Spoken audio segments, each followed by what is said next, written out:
नमस्ते दोस्तों। राजस्थान सरकार द्वारा जारी की गई सूचना के अनुसार प्रदेश में 24 मई से 8 जून तक त्रिस्तरीय जन अनुशासन लॉकडाउन की घोषणा की गई है। तो इसकी मुख्य क्या बातें हैं, ब्रेकिंग न्यूज़ के रूप में निकल के आ रही है बात। तो इसकी मुख्य क्या विशेषताएं हैं, क्या क्या बात कही गई हैं, इसी के बारे में आज हम चर्चा कर रहे हैं। जयपुर 23 मई।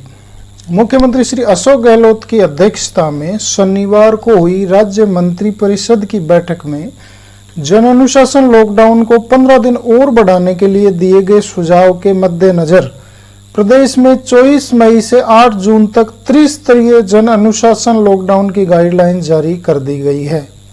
मंत्रिपरिषद ने पॉजिटिव केस की संख्या में कुछ कमी आने के बावजूद संक्रमण, मृत्यु दर तथा अस्पतालों पर अत्यधिक दबाव होने के कारण लॉकडाउन जैसे सख्त कदमों को जारी रखने का सुझाव दिया था।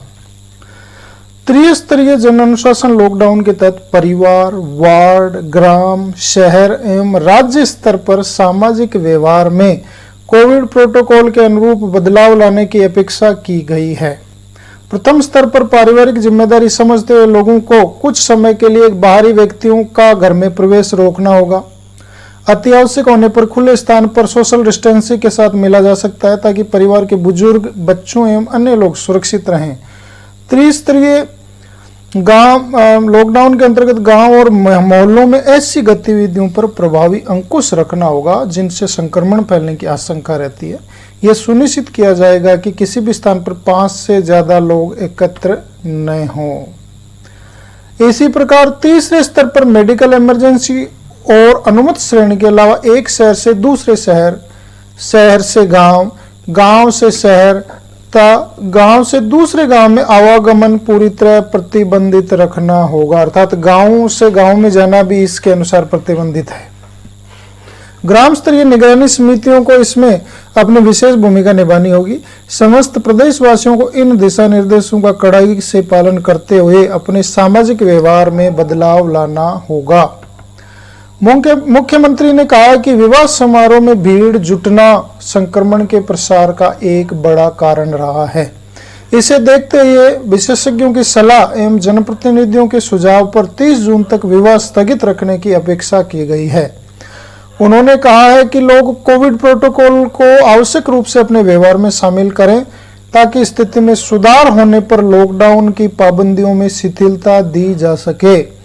उन्होंने कहा कि लॉकडाउन से कुछ तकलीफें जरूर होती है, लेकिन संक्रमण प्रसार की वर्तमान स्थितियों में प्रदेशवासियों की जीवन रक्षा के लिए यह प्रतिबंध लगाना जरूरी है। तो इसमें शादी और विवाह पर 30 जून तक रोक की सलाह दी गई है, यहाँ तक स्थगित रखें। विगत दिनों जयपुर जिले में संक्रमण का प्रसार रोकने के लिए चिकित्सा मंत्री डॉक्टर रघु शर्मा की अध्यक्षता में हुई बैठक में टेस्ट, ट्रैक एवं ट्रीट प्रोटोकॉल की व्यवस्था को और प्रभावी बनाने का निर्णय किया गया था। जयपुर के लिए बनाए गए इस मॉडल को प्रदेश भर में लागू किया जाएगा। इसके तहत ILI लक्षणों वाले मरीजों का चिन्हीकरण, मेडिकल किट वितरण, जांच, होम आइसोलेशन एवं उपचार की नियमित निगरानी की जाएगी। डोर टू डोर सर्वे का काम इस प्रकार किया जाएगा जिससे प्रत्येक घर पर सर्वे 10 दिन में हो जाए और यह प्रक्रिया प्रत्येक 10 दिवस में दोहराई जाएगी। तो इसमें की गई है। फिर मुख्य बातें जो त्रिस्तरीय जन अनुशासन लॉकडाउन के तहत प्रमुख दिशा निर्देश जो दिए गए हैं, इन पर एक नजर हम डाल लेते हैं। राज्य में 24 मई की प्रातः 5 बजे से 8 जून की प्रातः 5 बजे तक त्रिस्तरीय जन अनुशासन लॉकडाउन रहेगा। सार्वजनिक स्थल एवं कार्यस्थल पर फेस मास्क या फेस कवर नहीं लगाने पर जुर्माना राशि 500 से बढ़ाकर 1000 रुपए की गई है। डेयरी एवं दूध की दुकानों, मंडियां, फल सब्जी, फूल माला की दुकानों तथा फल सब्जी का ठेला, cycle, rickshaw, auto rickshaw, mobile van के माध्यम से विक्रय को छोड़कर बाजार शुक्रवार 28 मई दोपहर 12 बजे से मंगलवार 1 जून प्रातः 5 बजे तक तथा शुक्रवार 4 जून दोपहर 12 बजे से मंगलवार 8 जून तक प्रातः 5 बजे तक बंद रहेंगे। राज्य में विवाह समारोह 30 जून 2021 तक स्थगित रखे जाएं। विवाह से संबंधित किसी भी प्रकार के समारोह, डीजे, बारात एवं निकासी तथा प्रीतिभोज आदि की अनुमति 30 जून तक नहीं होगी।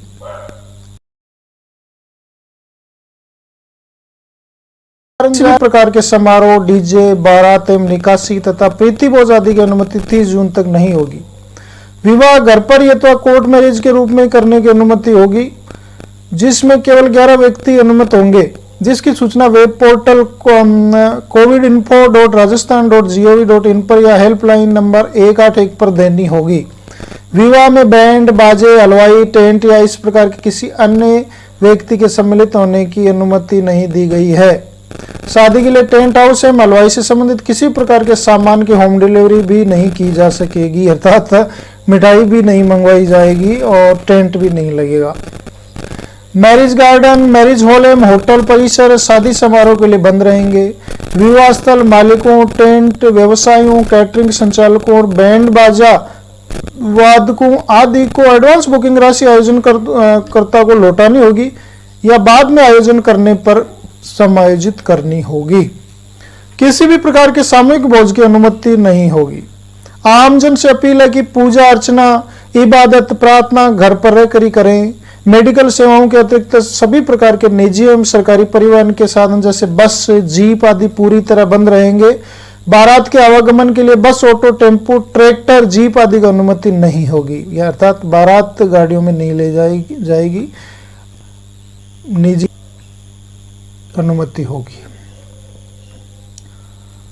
राज्य में मेडिकल, अन्य इमरजेंसी एवं अनुमत श्रेणियों को छोड़कर एक जिले से दूसरे जिले, एक शहर से दूसरे शहर, शहर से गांव, गांव से शहर और एक गांव से दूसरे गांव में सभी प्रकार के आवागमन पर पूरी तरह से प्रतिबंध रहेगा। वैक्सीनेशन के लिए लोग अपने निवास स्थान से संबंधित नगरीय निकाय या पंचायत समिति की सीमा में स्थित टीकाकरण स्थल पर ही जा सकेंगे। ये विशेष बात है इसमें कि वैक्सीनेशन के लिए लोग अपने निवास स्थान से संबंधित नगरीय निकाय या पंचायत समिति की सीमा में स्थित टीकाकरण स्थल पर ही जा सकेंगे, ज्यादा दूर नहीं जा पाएंगे। राज्य के बाहर से आने वाले यात्रियों को 72 घंटे के भीतर करवाई गई RT-PCR नेगेटिव जांच रिपोर्ट प्रस्तुत करना अनिवार्य होगा। यदि कोई यात्री नेगेटिव जांच रिपोर्ट प्रस्तुत नहीं करता तो उसे 15 दिन के लिए क्वारंटीन किया जाएगा। श्रमिकों के पलायन को रोकने के लिए उद्योगों में निर्माण से संबंधित सभी इकाइयों में कार्य करने की अनुमति होगी। श्रमिकों को आवागमन में असुविधा नहीं हो, इसके लिए covidinfo.rajasthan.gov.in के माध्यम से ट्रांजिट सेल्फ जनरेट किया जा सकेगा। ये पास कार्यावधि में 1 घंटे पहले तक, कार्यावधि खत्म होने के 1 घंटे बाद तक कार्य से घर तक जाने एवं घर से कार्यस्थल पर आने के लिए मान्य होगा। उद्योग एवं निर्माण इकाई द्वारा श्रमिकों के आवागमन के लिए विशेष बस का संचालन अनुमत होगा, जिसकी सूचना ऑनलाइन वेब पोर्टल पर उपलब्ध करानी होगी। निर्माण सामग्री से संबंधित दुकानें नहीं खुल सकेंगी। माल के आवागमन के लिए दी गई छूट के अनुसार दूरभाष अथवा इलेक्ट्रॉनिक माध्यम से ऑर्डर मिलने पर सामग्री की डिलीवरी की जा सकेगी। खाद बीज एवं कृषि उपकरण, पशु चारा एवं किराने की दुकान मंगलवार से शुक्रवार तक प्रातः 6 बजे से प्रातः 11 बजे तक खुल सकेंगी। ऑप्टिकल्स की दुकानें मंगलवार एवं शुक्रवार को प्रातः 6 से 11 बजे तक खुली जा सकेंगी। राशन की दुकानें प्रतिदिन सुबह 10 से शाम 4 बजे तक तथा मेडिकल की दुकानें प्रतिदिन 24 घंटे खुली रहेंगी। फल, सब्जी का ठेले, साइकिल, रिक्शा, ऑटो रिक्शा एवं मोबाइल वैन के माध्यम से विक्रय प्रतिदिन 6 बजे से शाम 5 बजे तक अनुमत होगा। मंडियां, फल, सब्जी एवं फूल मालाओं की दुकानें प्रतिदिन प्रातः 6 बजे से प्रातः 11 बजे तक खोली जा सकेंगी। डेयरी एवं दूध की दुकानें प्रतिदिन 6 से 11 बजे तक तथा शाम 5 बजे से 7 बजे तक अनुमत होंगी। इंदिरा रसोई एवं प्रोसेस्ड फूड की होम डिलीवरी प्रतिदिन रात 9 बजे तक अनुमत होगी। ई मित्र सेवाएं शाम 4 बजे तक अनुमत की गई हैं। मनरेगा कार्यों के लिए ग्रामीण विकास विभाग अलग से आदेश जारी करेगा। रबी की फसलों की मंडियों में आवक तथा समर्थन मूल्य पर फसलों की खरीद की गतिविधियां कोविड प्रोटोकॉल की पालना के साथ अनुमत होंगी। किसानों के मंडी पहुंचने एवं वापस आने के अलावा मंडी परिसर के बाहर आवागमन पूर्णतः प्रतिबंधित रहेगा। किसानों को मंडी जाते समय अपने माल का सत्यापन एवं वापस जाते समय बिक्री की रसीदें या बिल का सत्यापन करवाना होगा। कुछ जिलों में संक्रमण के प्रसार की स्थिति में सुधार हुआ है। स्थिति और ठीक होने पर लोगों द्वारा जन अनुशासन की प्रभावी पालना सुनिश्चित होने पर 1 जून से इन जिलों में व्यवसायिक गतिविधियों में छूट दी जा सकती है। व्यवसायिक गतिविधियों के संचालन के दौरान दुकानदार गोले बनाकर सोशल डिस्टेंसिंग की पालना नहीं करेंगे तो दुकानदार पर 500 रुपये का जुर्माना लगाया जाएगा। तो ये बहुत ही महत्वपूर्ण आदेश राजस्थान सरकार ने जारी किए हैं दोस्तों, आपके स्वास्थ्य और जीवन रक्षा के लिए। तो ऐसा है, आप सभी लॉकडाउन का पालन करेंगे, सरकार द्वारा जो जारी की गई गाइडलाइन है इसकी पालना करेंगे, खुद सुरक्षित रहेंगे, दूसरों को भी सुरक्षित रखेंगे, मास्क लगाएं, सोशल डिस्टेंसिंग की पालना करें, हाथ सैनिटाइज करते रहें बार बार, और किसी प्रकार की सार्वजनिक गतिविधि में शामिल नहीं हो। Stay home, stay safe. आपने इस चैनल को सुना और अगर अच्छा लगा तो दोस्तों चैनल को सब्सक्राइब अवश्य करें। मैं इस प्रकार के अपडेट आपके लिए लाता रहता हूँ। बहुत बहुत धन्यवाद। Thank you.